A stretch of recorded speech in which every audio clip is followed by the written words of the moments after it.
असा सवाल विचारायचा आहे की आपल्या सगळ्यांचे लोकशाही आमदार आणि उद्या होणाऱ्या निवडणुकीला महाविकास आघाडीचे उमेदवार की ज्यांना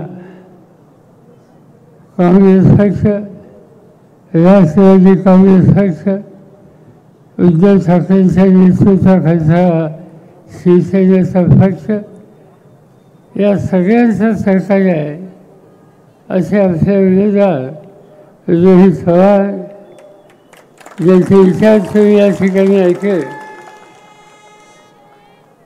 अहिल्याबाई होळकर यांच्या कुटुंबातले प्रतिनिधी श्रीमंत राजे भूषणसिंह होळकर,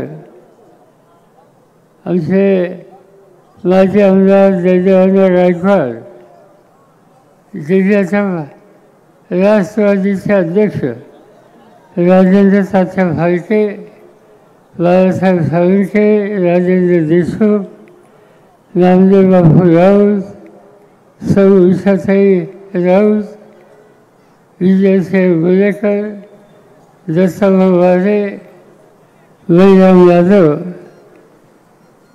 आणि या ठिकाणी उपस्थित असलेले कर्जत जामखेडचे सगळे नगरसेवक, नगरसेविका, जिल्हा परिषद सदस्य, पंचायत समिती सदस्य, अन्य संस्थांचे पदाधिकारी आणि हजारोच्या संख्येनं उपस्थित असलेले आपण बंधू भगिनी, उद्याची 20 तारीख ही महाराष्ट्राच्या दृष्टीने अत्यंत महत्त्वाची आहे. महाराष्ट्राचा कारभार कुणाच्या हातामध्ये द्यायचा याचा निकाल तुम्हाला सगळ्यांना घ्यायचा आहे. जर 1 वर्षाच्या आसपास देशाच्या लोकसभेची निवडणूक झाली, या निवडणुकीमध्ये प्रधानमंत्री नरेंद्र मोदी ठिकठिकाणी जाऊन लोकांना आवाहन करत होते की मला 400 खासदार निवडून द्या. देशाचा कारभार करायचा असेल, पार्लमेंट चालवायचं असेल, मंत्रिमंडळ चालवायचं असेल तर 304 सुद्धा खासदारांची संख्या सरकार चालवायला पुरेशी असते. मला आठवत आहे की नरसिंहांचं सरकार होतं आणि त्यांच्या सरकारमध्ये संरक्षण खात्याचे मंत्री माझ्याकडे होते. आमचे खासदार किती होते? आमचे खासदार 240च्या आसपास होते. पण 5 वर्ष राज्य केलं. म्हणजे 400 हा दुसरा असे प्रधानमंत्री का करतायत? आणि आमच्या लक्षामध्ये आलं याच्या मागं काहीतरी डाव आहे आणि आम्ही चौकशी करत होतो. सुदैवाने नरेंद्र मोदींच्या पक्षाच्या काही लोकांनी जाहीर भाषणं केली.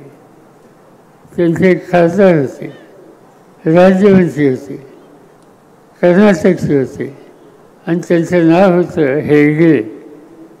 हेगडेंनी एके ठिकाणी भाषण करताना सांगितलं की आम्हाला 400 लोक पाहिजेत, कारण या देशाला बाळासाहेब आंबेडकरांनी घटना दिली त्याच्यात आम्हाला बदल करायचा आहे. असं चित्त त्यांच्या राजस्थानच्या एकाने सांगितलं, उत्तर प्रदेशच्या एका खासदारांनी सांगितलं आणि आम्हाला लोकांच्या लक्षात आलं की याच्यामध्ये घटना बदलून त्याच्यामध्ये काही वेगवेगळ्या लोकांच्या हिताची जपणूक हे सूत्र त्याच्यामध्ये आहे. आंबेडकरांनी घटना दिली, त्या घटनेनं या देशात टाटा बिर्लाच्या घरातल्या माणसाला एक मत आहे आणि दुष्काळी भागातल्या रोजगार घालण्यात जाणाऱ्या कामगाराला सुद्धा एकच आहे. आणि हे वैशिष्ट्य घटनेचं आहे, हे वैशिष्ट्य संविधानाचं आहे आणि ते संविधान बदललं हे सूत्र भाजप यांनी घेतलं होतं. त्याला आवाज घातला पाहिजे आणि आम्ही काही लोक दिल्लीमध्ये बसतो, मी स्वतः होतो, सोनिया गांधी होते, राहुल गांधी होते, कर्नाटकचे मुख्यमंत्री, पश्चिम बंगालच्या मुख्यमंत्री ममता बॅनर्जी, तामिळनाडूचे मुख्यमंत्री, केरळचे मुख्यमंत्री, आम्ही सगळे एकत्र बसलो आणि ठरवलं काय वाटेल ती किंमत द्यायला लागली तशी देऊ, पण या देशाच्या घटनेमध्ये बदल करण्याचा अधिकार नरेंद्र मोदींना द्यायचा नाही आणि त्यासाठी त्यांना 400 खासदार मिळतील अशी स्थिती होऊन द्यायची नाही. निवडणुका आल्या आणि सामोरं गेलं तुम्हाला आणि तुम्हा लोकांना धन्यवाद द्यायचे, तुमचं अभिनंदन करायचे की हा नरेंद्र मोदीचा धोका तुम्ही ओळखला आणि मतदान असं केलं की निवडणुकीमध्ये त्यांचा नंबर वाढू शकला नाही.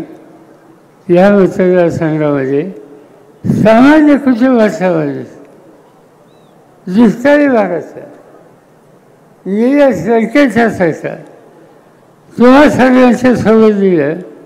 या नगर जिल्ह्याच्या जनतेनं निळ्या सरकेला मोठ्या मतांनी विजय केलं आणि त्या निळ्या सरकेने या महाराष्ट्रामध्ये आम्हा लोकांचे जवळपास 31 खासदार निवडून दिले.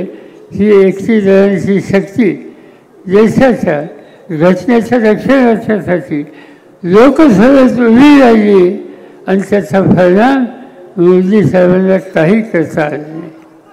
पण मोदी साहेब गप्प बसला नाही. त्यांनी सध्या लोकसभा सोडली आणि त्यांचं लक्ष आहे महाराष्ट्राच्या विधानसभेची. ते सांगतात की विधानसभा आम्हाला जिंकायची आहे, आमचा काही कार्यक्रम आहे.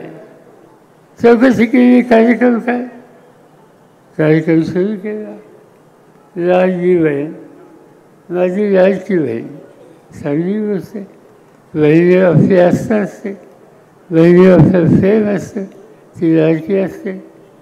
पण या लाडक्या बहिणीच्यासाठी त्यांनी जाहीर केलं की आम्ही दर महिन्याला 1500 रुपये देऊ. माहिती नाही किती दिवस दिसतील.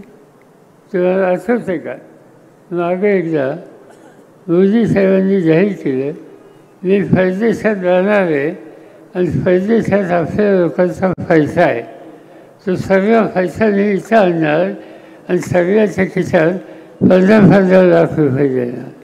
दिले पण सांगितलं होतं तसं लाडकी बहिणीला आज त्यांनी 1500चा वाटा देऊन सांगितलं. आणि माझी खात्री आहे की निवडणूक संपली की लाडकी बहीण त्यांना आठवायची नाही. खऱ्या अर्थानं ती रक्कम देईल याचाच कोणाचा विश्वास नाही. आपल्याकडे म्हणतात ना लबाडाच्या घेता अवतान जेवल्याशिवाय नाही. ही सगळी लबाड आज बहिणीच्या नावाने त्याने अवतान दिल्या बहिणींना तुम्हाला पैसे देतो म्हणून सांगतात. त्यांच्याकडून ही रक्कम येणार नाही. आता दिली निवडणूक एकदा होऊन द्या मग कळते. आम्ही फार जवळून बघतो त्यांना.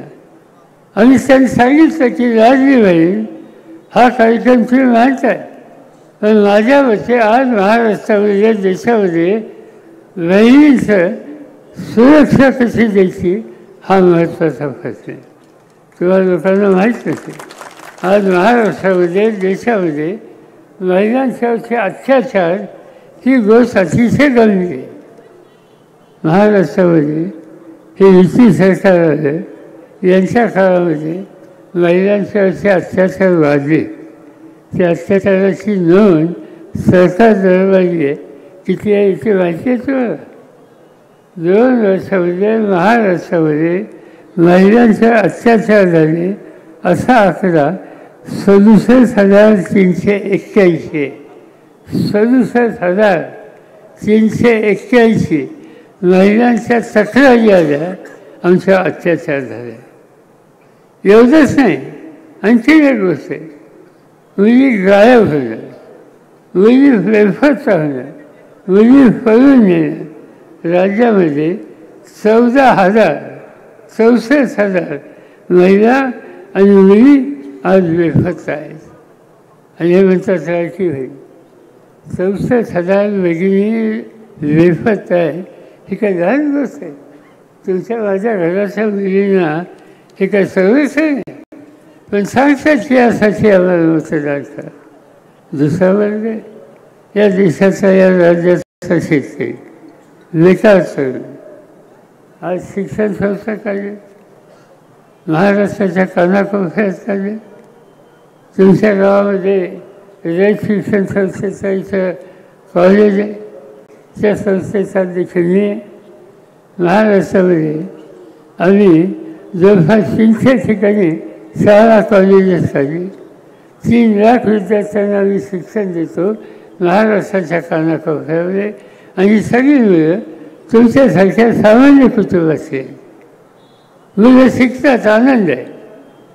पण त्यांच्याशी बोलल्यानंतर एक गोष्ट कळती, शिक्षण गेलं, पदवीला झाले, नोकरीचा पत्ता नाही.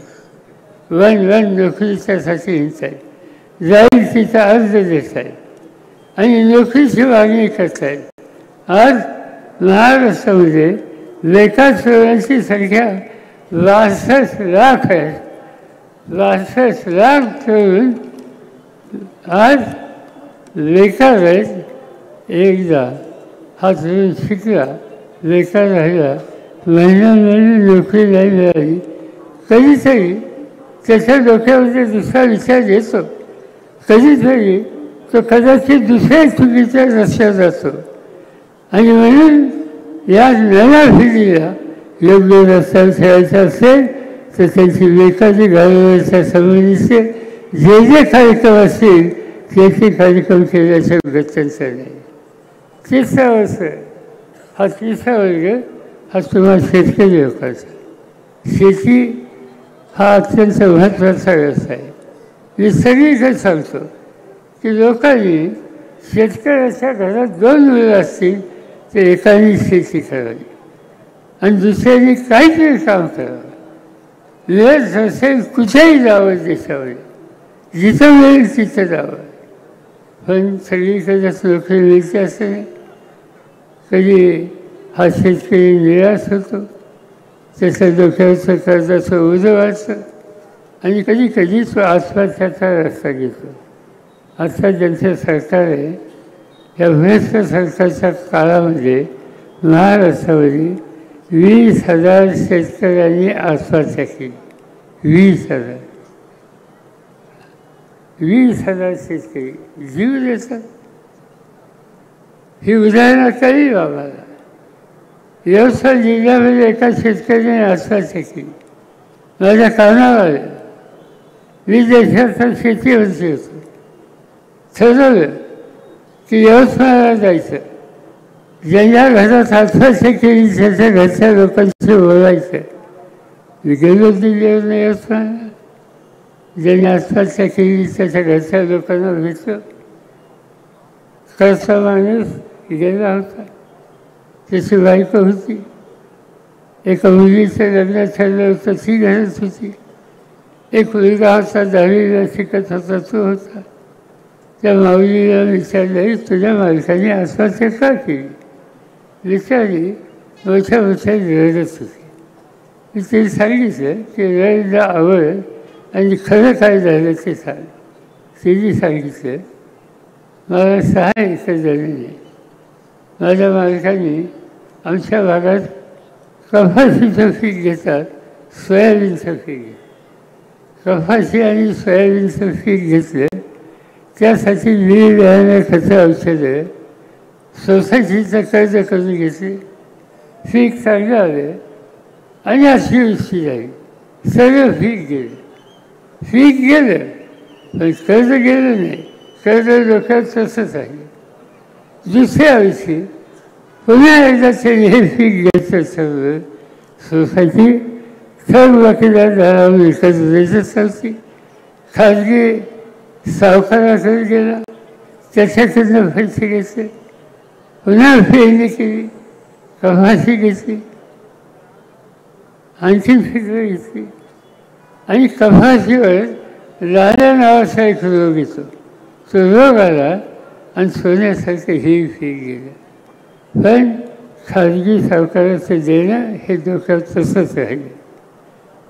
सावकारांनी तगादा लावा, माझे पैसे द्यावे, देऊ शकत नसा, कारण काही शिल्लकच राहिली नाही. एक दिवशी सावकार घरी आला, त्याच्या घराची वाजली कुंडी बाहेर काढली आणि घराची वाजली कुंडी बाहेर काढली हे होणाऱ्या व्याहाला कळलं आणि त्यांनी फौजीचं लग्न मोडलं. मुलीचं लग्न मोडलं, घराची वाजली कुंडी बाहेर निघाली, समाजात अफचिता झाली. ती बाबूजी सांगत होती, माझ्या नवऱ्यालाही सण झाले नाही. आणि दुसऱ्या दिवशी ती बाजारात गेली आणि इंजिनची बाटली घेतली, घसा 20 झाला आणि जीवच्या ठिकाणी दिला. आज ही अवस्था अनेक ठिकाणी शेतकऱ्याची आहे. उत्पादन खर्चाचा विचार करून शेतीमालाची किंमत मिळत नाही. गेल्या महिन्यामध्ये नरेंद्र मोदी सरकारने देशातल्या 16 उद्योजकांचं 18,000 कोटीचं कर्ज माफ केलं. ते किती लोकांचं? 16 लोकांचं. किती कर्ज माफ केलं? 18,000 कोटीचं. आणि आमच्या शेतकऱ्याचं तो सर्व किल्ला झाला म्हणून कर्ज मिळत असेल आणि त्यांनी 1,500 कर्ज कुणाकडून घेतलं ते देता आलं नाही म्हणून त्याच्या घराची भाजी कुणी बाहेर काढायची. कसं हे राज्य वडिलांचं संरक्षण आणि गरिबाचं कसं करायचं काळ्या सीमा जातो त्या शेतकऱ्याच्याकडे वेगळ्या दृष्टीनं बघायचं. ही भूमिका आजच्या राज्यकर्त्याची आणि असे राज्यकर्ते असतील तर तुमची माझी जबाबदारी ही आहे की ज्या दिवशी मतदान करण्याचा अधिकार तुमच्या हातात आहे त्या दिवशी मतदान करण्यावर जायचं. जी काही खूण आहे रोहीची त्या खुणीच्या समोर तुतारी वाजवणारा माणूस त्याच्या खुणीचं वचन दाबायचं आणि मोठ्या मताने त्यांना विजयी करायचं. हा निकाल तेव्हा सगळ्यांना दिसला. कर्जत, जामखेड या भागामध्ये गेल्या 5 वर्षाच्यापासून रोहीचा तुम्ही तुमचा घरचा प्रतिनिधी बनला. त्यांनी काम केलं. या शहरामध्ये, या जिल्ह्यामध्ये, या मतदारसंघामध्ये जे विकासाची कामं आहेत त्याच्यात त्यांचं लक्ष आहे. कुकडी धरणाचं पाणी फार मिळत नाही, फार काही मिळालं पण तक्रार आहे. नेहमीच उत्तर मिळत नाही. त्याच्यातलं काहीतरी मार्ग काढावं लागेल. काही चाले आहेत, चुकाई चालली, आणखी काही चाले आहेत, त्याचा प्रश्न सुचला नाही, त्याच्यात लक्ष घालावं लागेल. पहिल्यांदा मी विचारू इच्छितो की या तालुक्याला 10 वर्ष एक आमदार होता. तो 5 वर्ष मंत्री होता. सत्ता हातात होती, सरकार त्यांचंच होतं. तर काय दिवे लावले? त्या 10 वर्षात केलं काय? काही केलं नाही. आणि आज संसद घेऊन होतं. हा मला कोणतरी सांगितलं, मी काय अलीकडे आलो नाही. मागं एकदा मी चोंडीला आलो होतो. अहिल्याबाईच्या या ठिकाणी दर्शनाला आणि माझ्या लक्षात आलं तिथे मोठा बांगला बांधतात कोणते. म्हणजे आता अहिल्याबाई गरिबांच्या हिताचं रक्षण करणाऱ्या या भगिनी हा तालुका दुष्काळी, हा चोंडीला बांगला कोणाचा होतोय तुम्हाला माहिती आहे काय? होय का नाही? नाही चोंडीला जाऊन एकदा बघा त्या ठिकाणी कसा बांगला बांधताय. म्हणतात दुष्काळी, म्हणतात आम्ही गरीब, सांगतात गरिबासाठी आमचं राजकारण. पण तो जंग बांगला हा त्यांच्याकडं याचा अर्थ आहे की ते विकास केला पण विकास तुमचा नाही, विकास स्वतःचा आहे. आणि जो स्वतःचा विकास करतो शेतकऱ्यांच्याकडे दुर्लक्ष करतो, कष्टकऱ्यांच्याकडे जात नाही, स्वतःच्या तोंडीला बसतो. असे लोक माताची मागणी करायला तुमच्याकडे आली तर त्यांना कोणत्याही स्थितीमध्ये मताचा फाटीमा द्यायचा नाही हे तुम्हाला मला करायचे. उद्या आम्ही म्हणतो की सत्ता आम्हाला द्या, आज आमच्या हातात नाही, पण दिली तर आम्ही काही गोष्टी ठरवल्या. त्या गोष्टीमध्ये इथं पाण्याचा प्रश्न त्याच्यात अधिक लक्ष घालायचं. इथं जे कर्जतच्या 30 गावांचा आणि जामखेड तालुक्याचा पाण्याचा प्रश्न आज सोडवायचा आहे. त्यासाठी वेळ चालवायचं आहे. MIDC आणायची. त्या संबंधी काही निकाल घेतले. एके ठिकाणी ही MIDC काढायचं ठरलं. राज्य आमचं फैलं. दुसऱ्यांचं राज्य आलं. इथे माझे आमदार सध्याचे आमदार त्यांच्या हातात सत्ता गेली आणि त्यांनी केलं काय? MIDC 4 कारखाने आणले असते तर मी कौतुक केलं असतं. पण जिथे जागा आहे MIDCची ती जागा बदलली. ते दुसरीकडे हलवलं आणि काही काम त्या ठिकाणी केलं नाही. आज या राज्यामध्ये लेकरांची लेखाची घालायची असेल तर हाताला काम द्यावं लागेल आणि हाताला काम द्यायचं असेल तर MIDC करावं लागेल. मी तुम्हाला एवढंच सांगू इच्छितो की पुणे जिल्ह्यामध्ये हा प्रश्न मी तिथं सोडवला. एकेकाळी पुण्याच्या आजूबाजूला कारखानदारी होती. यशवंतराव चव्हाण राज्याचे मुख्यमंत्री होते. त्यांनी पुण्याच्या जवळ कारखानदारी काढायचं ठरवलं. काय केलं त्यांना कळलं जयाजी चाचा जमशेदपूरला मोटार कार बनवायचा ट्रक बनवायचा कारखाना काढतोय. चव्हाण साहेबांनी चाचांना बोलून घेतलं आणि त्यांनी सांगितलं की महाराष्ट्रात तुम्हाला जमीन देतो. पुण्याच्या जवळ पिंपरी चिंचवडला 300 एकर जमीन त्यांना दिली.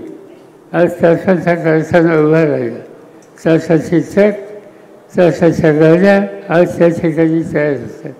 त्याच्या शेजारी बजाज नाव बजाजचे 2 कारखाने. आज बजाजची गाडी बजाजची रिक्षा ठिकठिकाणी हिंसानं आपल्याला दिसते. असे अनेक कारखाने पिंपरी चिंचवडला काढले. मी राज्याचा मुख्यमंत्री झालो. आम्ही ठरवलं की पुण्यात तसा कारखाना काढायचा नाही, पुणे जिल्ह्यात काढूया. आम्ही सुरुवात केली. जे दिले तुम्ही जाता मराठी वाचकांचं स्मरण करता. आम्ही लोकांनी MIDC तिथे काढली. आज त्या ठिकाणी 50 कारखाने आहेत. आज त्या ठिकाणी 3000 मुलं काम करतात. बारामतीला काढली तिथं 9000 मुलं काम करतात. साखरला काढली तिथं 20,000 मुलं काम करतात. विगवनच्या अलीकडे तुम्ही बघितली असेल तिथं MIDC काढली तिथं 15,000 मुलं काम करतात. तुम्ही इंदापूरला जा तिथं काढली तिथं 10,000 ते 12,000 मुलं काम करतात. शिरोळच्या बाजूला त्या ठिकाणी 20,000 लोक काम करतात. आता हे इतर ठिकाणी होऊ शकतं. इथं रोहितचे प्रयत्न करून MIDC आणली. आता MIDC आणून पुढचं पाऊल टाकायला पाहिजे आणि माझं स्वच्छ मत आहे की पुढच्या पावलासाठी रोहितचे कष्ट आहेत, पण हे काम मी घेतलं पाहिजे. माझ्या शब्दाला किंमत आहे आणि म्हणून माझ्याकडून जे काही रोहित या भागामध्ये कारखानदारी उभी करण्याचा प्रयत्न करत आहेत आमची सर्व शक्ती सत्ता ही त्यांच्या पाठीशी उभी करणं हे काम आम्ही केल्याचं राहिलं आहे. आज दिल्लीचं राज्य त्यांच्या हातात आहे. काय काळजी करू नका. दिल्लीचं राज्य असो त्याचं गल्लीचं राज्य असो प्रश्न कसे सुचत नाही हे आम्हाला समजतं आणि ते कसे सोडून घ्यायचे हे रोहितला समजतं. आणि त्यामुळे त्यांच्या मागं तुम्ही शक्ती उभी करा. उद्याच्या निवडणुकीमध्ये मोठ्या मतांनी उभी करा. मी तुम्हाला खात्री देतो की कर्जत गावचे इथं चित्र इथं ते परिवर्तन करायचे. आपण सगळे एक होऊ, प्रमुख लोकांना विश्वासात घेऊ आणि विकासाची गंगा या ठिकाणी कशी येईल याची खबरदारी आपण घेऊ. मला आठवतं आहे की ज्या काळात मी तरुणांच्यात काम करत होतो याच्याच वयाचं होतो त्यावेळेला आबासाहेब निंबाळकरांच्याबरोबर या तालुक्यामध्ये दुष्काळी कामं बघायला मी आलो होतो. त्यावेळीची स्थिती आणि आजची स्थिती याच्यात फरक पडला आहे. परिस्थिती बदलची पण तेवढ्या समाजाने यापेक्षा अधिक काम केलं पाहिजे आणि ते करायचं असेल तर कष्ट करणारा तुमच्या प्रश्नाची आस्था ठेवणारा हा प्रतिनिधी तुमच्यासाठी हवा आहे आणि त्यासाठी आज विनंती निवड आम्ही सगळ्यांनी केली. तुम्हा सगळ्यांच्या मताचा पाठिंबा त्यांच्या मागे उभी करा. मी तुम्हाला खात्री देतो की तुम्हा सगळ्यांचं जीवन बदलण्याच्यासाठी जे जे करावं लागेल तो करण्याच्यासाठी हा प्रतिनिधी अजिबात मागे राहणार नाही ही खात्री या ठिकाणी देतो. आणखी एका गोष्टीची गोष्ट सांगायची. त्याचं वय लहानाचं वय ठाऊक आहे. त्याच्या आमदारकीची पहिली टर्म आहे. आम्ही दुसऱ्या टर्मसाठी तुमची मतं मागतो. 1967 साली मी पहिल्यांदा आमदार झालो. माझं वय 27 होतं.